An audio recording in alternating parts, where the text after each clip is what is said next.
Hello guys, welcome back to my channel STV Suman. তো তোমাদের সবাইকে সবার আগেই জানাচ্ছি good morning, very good morning. তো আমি আজকে আছি বর্ধমান গোলাপবাগে। প্রায় এখন 6টা বাজছে, তো ঘন কুয়াশা। তো এই কুয়াশার মধ্যে ভিডিও শ্যুট করতে বেরিয়ে পড়লাম। তো আজকের ভিডিওটা হবে মর্নিং ওয়াক ব্লগ বা good morning blog part 1 city. তো যাই হোক, তোমরা ভিডিওটা দেখতে থাকো। বর্ধমান শহরে গোলাপবাগটা কত সুন্দর লাগে। তো গাইস, কুয়াশা দেখো, কত কুয়াশা, দেখো কত কুয়াশা, দেখো গোলাপবাগ মোড়ে প্রচুর কুয়াশা। তো এত কুয়াশা কি বলবো। তো আমি আমার বাড়ি থেকে এসছি, আর আমার বাড়ি থেকে এটা অনেকটা দূর। তো সেই জন্য জাস্ট আমি আমার এটা সাইকেল নিয়ে এসেছি, আমার বাহনটাকে নিয়ে এসেছি। তো দেখো, তোমাদেরকে দেখাচ্ছি মর্নিং ওয়াকের ভিউটা। রাস্তায় কত লোক হাঁটা চলা করছে, সবটা তোমাদের দেখাচ্ছি। বর্ধমানের যেটা সব থেকে ব্যস্ততম রোড, সেটা সকালবেলাতে একদম ফাঁকা, দোকান বাজার একদমই বন্ধ। আর রাস্তার কিছু মানুষ মর্নিং ওয়াকে বেরিয়েছে, আর কিছু মানুষ সবে জাস্ট দোকান খুলবো অবস্থা। প্রায় সংখ্যা খুবই কম। তো যাই হোক, আর এখানে দেখতে পাচ্ছ খুব সুন্দর সুন্দর পায়রাগুলো ভোরের দিকে উড়ে বেড়াচ্ছে। চলো আমি এবার আস্তে আস্তে গোলাপবাগের দিকে যাব। গোলাপবাগের রাস্তাটাও দেখাবো। যে গোলাপবাগ হচ্ছে বর্ধমানের একটি সুন্দর একটি জায়গা। তো সেই সুন্দর জায়গাতে প্রবেশ করার আগে রাস্তার মধ্যে একটি হনুমানকে দেখতে পেলাম। আর এটা হচ্ছে গোলাপবাগের রাস্তা।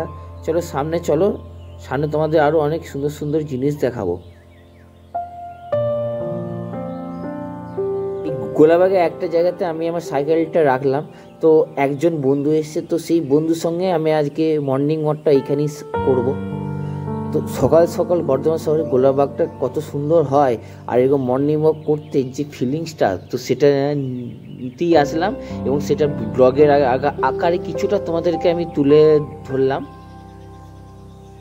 তো দেখো, ভিডিওটা আশা করি তোমাদের ভালো লাগবে। এটা হচ্ছে বর্ধমান গোলাপবাগ মোড়, আর এটা হচ্ছে মোহনবাগান মাঠ। তো সকালবেলা থেকে মোহনবাগান মাঠে দেখতে পাচ্ছ অনেক লোকই এসে, প্রায় সবাই পিটি করছে, কেউ হয়তো খেলাধুলা করছে। আর চারধারে পুরো কুয়াশা ভর্তি, কুয়াশা ঘেরা একটি মাঠ।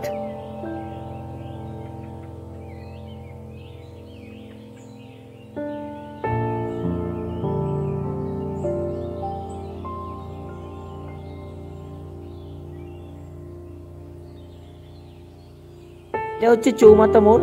এই চৌমাথা মোড় থেকে বাঁ দিকে সোজা গেলে পড়ছে Bardhaman science city, science centre, রমনার বাগান। তারপরে আরও একদম সোজা গিয়ে উঠছে গোলাপবাগ মোড়। তো সেই মোড় থেকে বাঁ দিক দিয়ে গেলেই যাওয়া যাবে নবাবহাট বাস স্ট্যান্ড বা একশর মন্দির।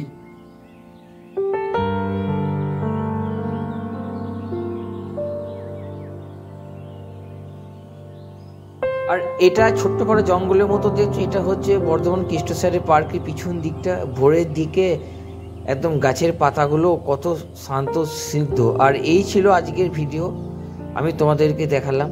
তোমাদের যদি ভালো লেগে থাকে অবশ্যই like, comment, share and subscribe করে দাও। আর এই মন্দিরটা হচ্ছে বর্ধমান অধিষ্ঠাত্রী দেবী সর্বমঙ্গলা মায়ের মন্দিরও। তো তোমাদের সাথে দেখা হচ্ছে ঠিক পরবর্তী ভিডিওতে। টাটা।